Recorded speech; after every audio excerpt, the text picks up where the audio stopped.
But there's another way to do this without rule ordering. Okay, so an alternative is to say, let's just say that the rules aren't ordered, and you just apply them whenever their conditions are met. Like kind of whenever you can, you apply the rule.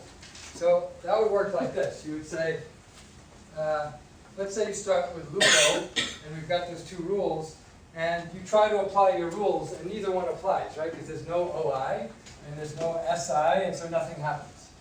And so you're done, right? And you look at another form, like lupo E, and you try to apply S to sh before I, and there's nothing to apply it to. And then maybe you try to apply O to O deletion of O before I, and you get this. Nothing else can apply, so you stop. Okay? So you can get the right result here. And now let's start with that. Let's say you try first to apply, so you have Luso E, and you first try to apply this rule. S becomes should before I. What happens?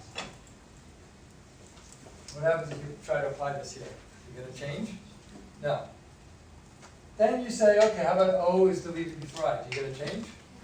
Yeah. So what do you end up with? Lucy. And then you're allowed to try to apply the other rules again. And you get what?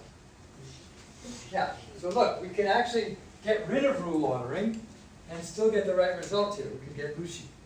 And we could get, it'll work for all our forms in this language. It'll give us the right result. This free reapplication system works. See what I'm saying? Like why bother with rule ordering and composed functions? Let's just say you apply rules whenever their conditions are met. Okay? So let's call this the free reapplication method, the free reapplication model. It also works. It works just as well. Okay? So we have two extensionally equivalent models.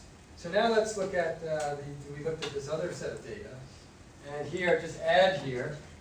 Ooh, I'm always so tempted to do this. Itches.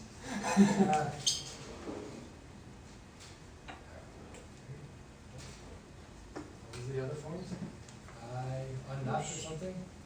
It was like Lushi, unnut, and it was just Lush and Lushi, unnut or something like that. I think. Okay. Lush and Lushi. Yeah. Okay. Okay. So we dealt with this, and what did we? So to come back to your question about how we figure out the ordering. What did we say here? Here we said, look, we don't get Lucy, we get Lucy. And so therefore we know, or what we want to do to make this work, is to say, using the rule ordering method, is to say that when it was time for S to become should before I, the O was protecting the S. Let's just say, right? It hadn't been deleted. Okay? It hadn't been what? It's colorful language? What? No, it's just the wording, like protecting. Yeah, okay, whatever. They weren't next to each other, so the conditions weren't met. Okay, so we're back to rule ordering model. So we did this last time with a counter-feeding model because we said it would have, deleting O first would have fed the S to the shushification rule, but the O was there so it couldn't feed it. Okay? Alright? But it turns out that we don't need rule ordering for this either. We could do it a different way. We could have a theory that we're going to call the direct mapping model.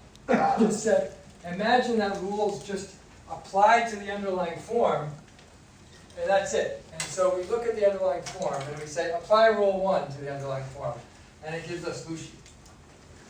Okay?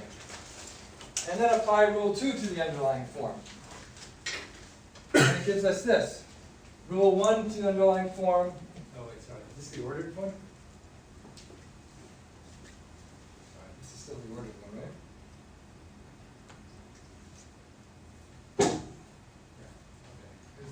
That's the rule here. Here's what I want. Apply the rules just once.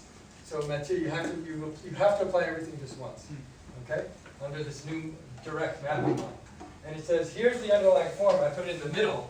And if rule 1 applies, and you get Lucy here. Rule 2 applies, you get loopy here, and Lucy here, because rule 2 is just O deletion. And every rule applies just once. So what I've done is for the first language, I had two solutions. For the first language, I had two solutions. You remember what they were? They were feeding, rule ordering, right? Feeding, ordering, and I also had free reapplication. Free reapplication. And for the second language, I had counter-feeding ordering and the direct mapping model. I could either model it like this or like this. Oh, this is a counter-feeding relation. I could model it like this or like this. But these two, the rule ordering solution will always work for both. In other words, there, that's what I want to show you. Okay, that with, so we say, how does universal grammar work? Does it use rule ordering, or does it use direct mapping, or does it use free reapplication? Well, sometimes free reapplication works, sometimes direct mapping works, but rule ordering always works.